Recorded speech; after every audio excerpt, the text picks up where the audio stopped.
Hello and welcome back to the GG Royal Ascot video preview.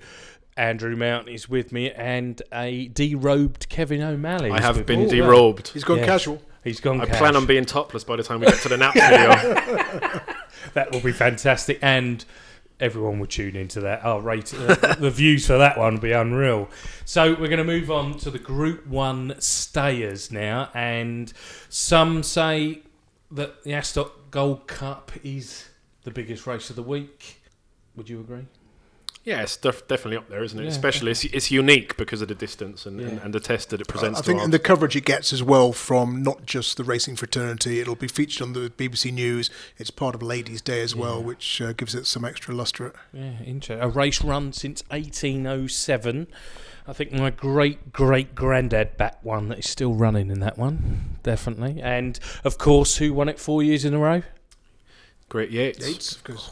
For 2006-9, 4 years in a row. That's incredible. But maybe a horse that could go back-to-back is Stradivarius for my mate Johnny G. Yeah, he's unbeaten now in his last 6 starts, isn't he? He had a remarkable 2018. He won the Yorkshire Cup, the Ascot Gold Cup, the Goodwood Cup, the Lonsdale Cup, and the Champion Stayers on Champions Day. You know, he was brilliant.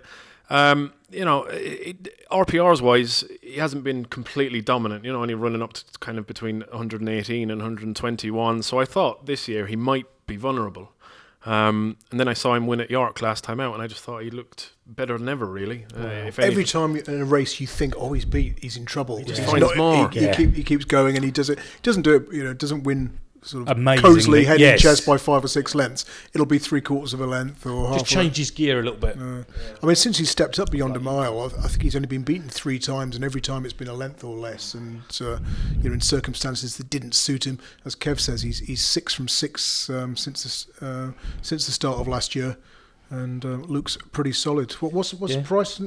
4 to 6? 11 to 8. 11 to 8. Still can get. He does have a couple of new challengers, doesn't he? DXB, he was second in Derby last year, but he was largely disappointing after that. But he seems to have found a nice little niche for himself this spring. He won the Cigaro Stakes. But, he beat Raymond Tusk there in Mekong, and I can't help but feel that under championship race conditions, Stradivarius would just lap them 2 horses. So it remains to be seen what he's actually capable of, DXB, especially over the additional 4 furlongs. I think his main danger could be the Melbourne Cup winner, a cross-counter.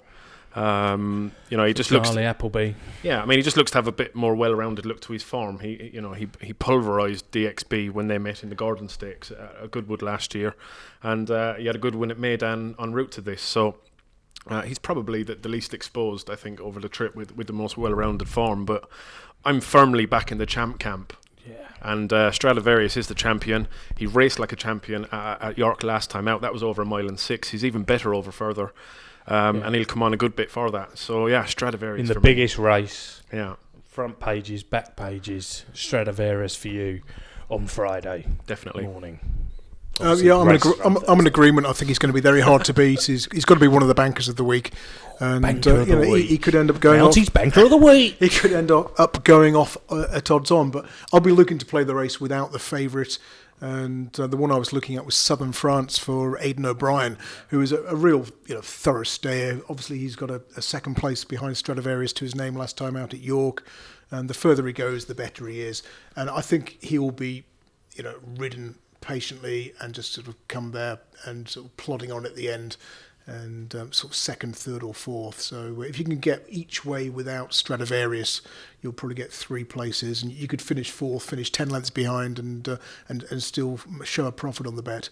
And Dermot Weld's runner as well, because he won this with Rite of Passage back in 2010, a 20-1 shot. He's got Falcon 8 here, and the only other recent runner Weld's had in this race also placed. So I think it's significant that he's found one for this, and Falcon 8 sort of 33s into 20-1 in recent exchanges. So maybe that one could run a race as well. Nice Irish raider for us. That's what we like. Don't we? But Southern France each way or without the favourite from it. Yeah. Okay.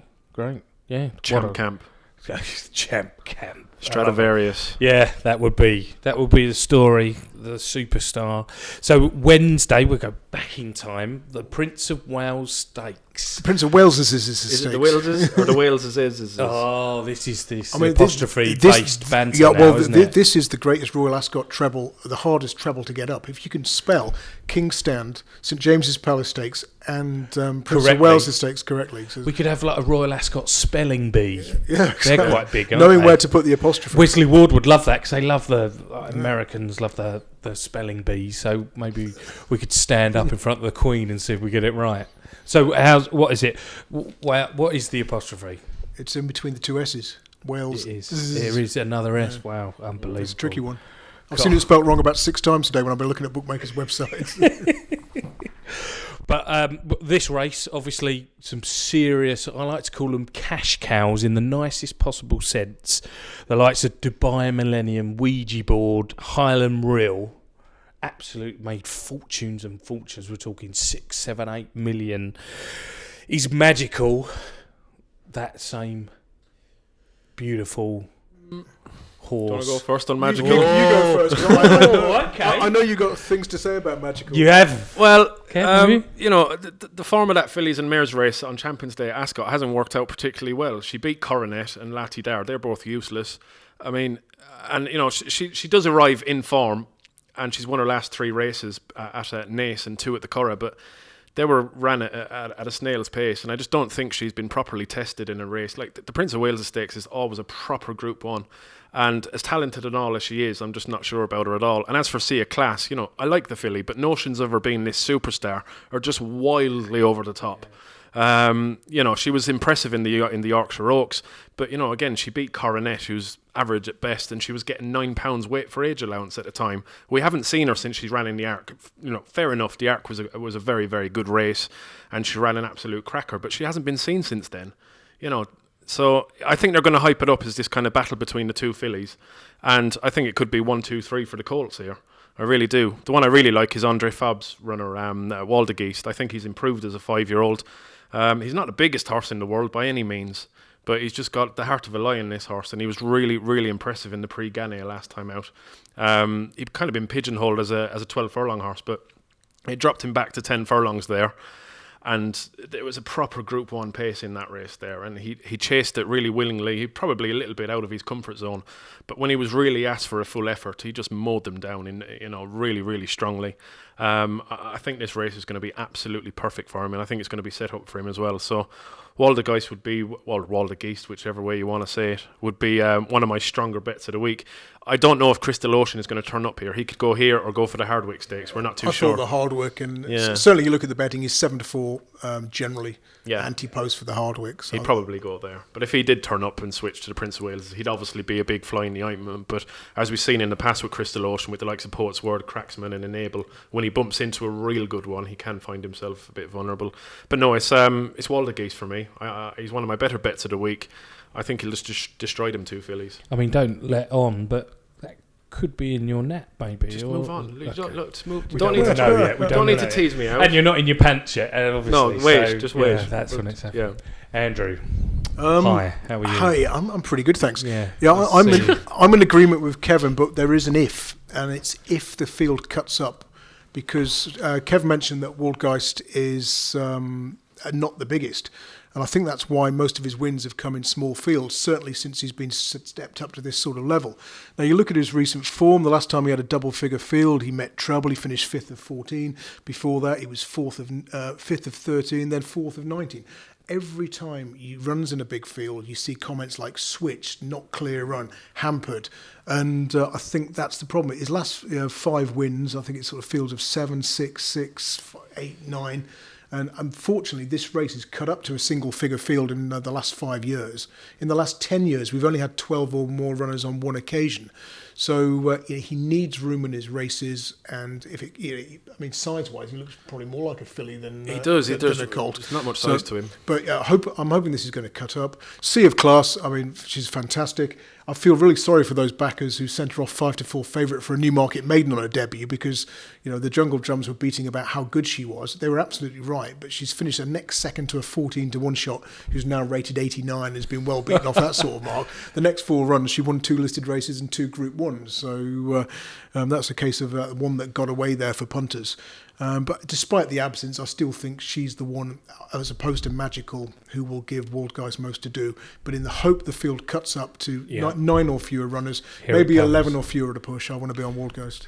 It's worth noting that, he did run a brave race in the Arc, but things just didn't go his way. And when he went to Hong Kong, his owner reported afterwards that he just didn't enjoy the travel and the trip over there at all. So the fact that he ran any kind of race was... so we've all had holidays like that. Yeah, exactly. Definitely, yes. So it's probably worth noting that we've got a Derby... last year's Derby winner, Massar, going for the race as well. Another one who hasn't been seen this He hasn't been seen since, but he'll be there, Massar, so he's worthy of respect. And if there is one at a big price that might outrun his odds if he runs, is Eller Cam. He's been a bit... Mark Johnston. Hugely talented, but often frustrating horse, but he came back to form at Goodwood last time out, looking like 10 furlongs would be his trip. He's always had enormous talent. And he's around about 16-1, I think. And, if there is one that's trading in at double-figure prices, perhaps he'd be the one. But he doesn't need another big step. I think you've agreed on one together, haven't you? Yeah, Waldegeest for me. Yeah. We haven't agreed how to pronounce it. No. Waldgeist. No, that's another thing. Yeah. Go with the French raider, André Farb's colt. There you go. That's the one. Perfect. Absolutely. Well, that will sum up the Group 1 stayers. Tune in for more. And I've got one piece of advice for you. Get on